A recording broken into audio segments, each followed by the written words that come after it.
Welcome back. Social મીડિયામાં પાખંડ કરી અને આકર્ષતા ભુવાઓથી લોકોએ હંમેશા બચીને રહેવું જોઈએ, પરંતુ આજે પણ અંધશ્રદ્ધામાં લોકો ભરમાઈ જાય છે અને ભુવાના ચક્રવ્યૂહમાં ફસાઈને લૂંટાય છે। આવા જ એક પાખંડી ભુવાનું વડોદરામાં ભાંડાફોડ થયું છે, જે સંતાન પ્રાપ્તિના નામે લોકોને ફસાવતો હતો। ત્યારે કોણ છે ઢોંગી અને પાખંડી ભુવો, આવું જાણીએ। મારી બોલ એવો સમય બનાવશે કે 25 તારીખે બોલું છું ભાઈ। હું દારૂડિયા મલકની માતા છું, બોંબરગોડાની ભેડી છું ભાઈ। એવો સમય બનાવો, થોડા દિવસમાં સમય બનશે પિયુષભાઈ। કોઈ એવો ફોન આવશે, પેપરમાં આવશે, ન્યૂઝમાં આવશે કે કોઈ બેંક લૂંટાઈ ગઈ।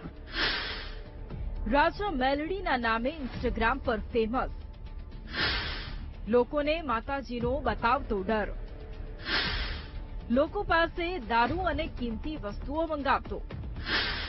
નામ છે ઘનશ્યામ ભુવાજી। કયા તેલની અંદર કયો ધુમાડો છે, કયા કાટ છે, મને મેડી બરાબર નું ફોન આવે। મારા ભુવાની ઘરની બહાર જઈને વાત કરે તો મને મેડી બરાબર નું સંભળાય। પણ જેને મારી મજા લીધી છે એની મજા ના લેવા દઉં, મને મેડી નાખ્યા હતા। આજ પાખંડી ઘનશ્યામ વડોદરાના પાદરા સ્ટેશન વિસ્તારમાં માતાજીના નામે ભોળી જનતાને લૂંટી રહ્યો હતો, પરંતુ તેનો ભાંડો વિજ્ઞાન જાથાએ ફોડ્યો। સંતાન પ્રાપ્તિ અને રોગ મટાડવાના નામે લાખો રૂપિયા તેમજ એસી, ફ્રીજ જેવી કિંમતી વસ્તુઓ પડાવતો હતો અને અનેક લોકોને લૂંટ્યા પણ ખરા।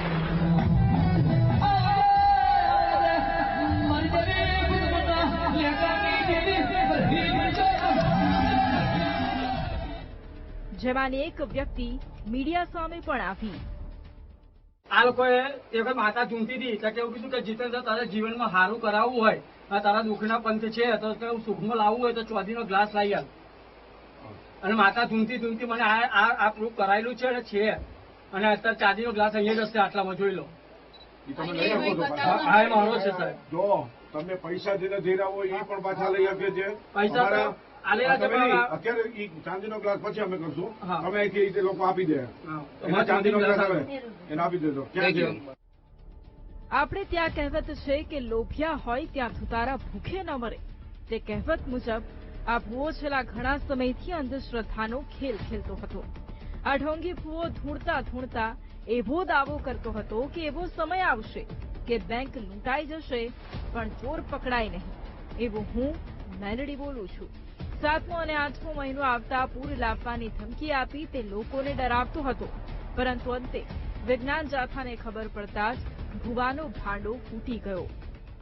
પાદરામાં રામનગર વિસ્તારમાં ઘનશ્યામ ઝાલા મકવાણા ઉર્ફે ઘનશ્યામ ભુવા છેલ્લા 10 વર્ષથી લોકોના દુર્દગ મટાડવા, સંતાન પ્રાપ્તિ કરવી, કેન્સરના રોગ મટાડવા, આવા જુદા જુદા 25 પ્રકારના દાવા કરી અને લોકોને બ્રહ્મા નાખીને ભરમાવતો હતો અને શારીરિક, માનસિક, આર્થિક લૂંટ કરતો હતો। માતાજી નામે ઘરના પરિવારો 4 સભ્યો છે, ચારેયને 6 માતાજી ધૂણતા આવે છે અને એક ધંધો દુકાન ખોલીને બેઠા છે।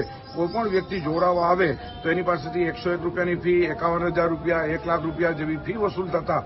આજે વિજ્ઞાન જાથા પાસે સત્ય હકીકતની અને ફરિયાદી અને માહિતી આપનાર આગળ આવતા અને પોલીસને સાથે રાખીને ઘરે મુલાકાત કરી। આટલી બધું જોવાનું બંધ કરું છું, પણ પૂજા ભક્તિ તો કરું છું।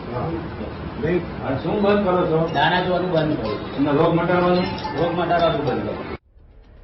વીટીવી ન્યૂઝ પણ આજે લોકોને અપીલ કરે છે કે ઢોંગીઓથી દૂર રહો, ધુતારાઓથી દૂર રહો, શ્રદ્ધા ઈશ્વર પર રાખો, કોઈ ભુવા પર નહીં। કેમેરામેન કિશોર ક્ષીરસાગર સાથે માનુ ચાવડા, વીટીવી ન્યૂઝ, વડોદરા।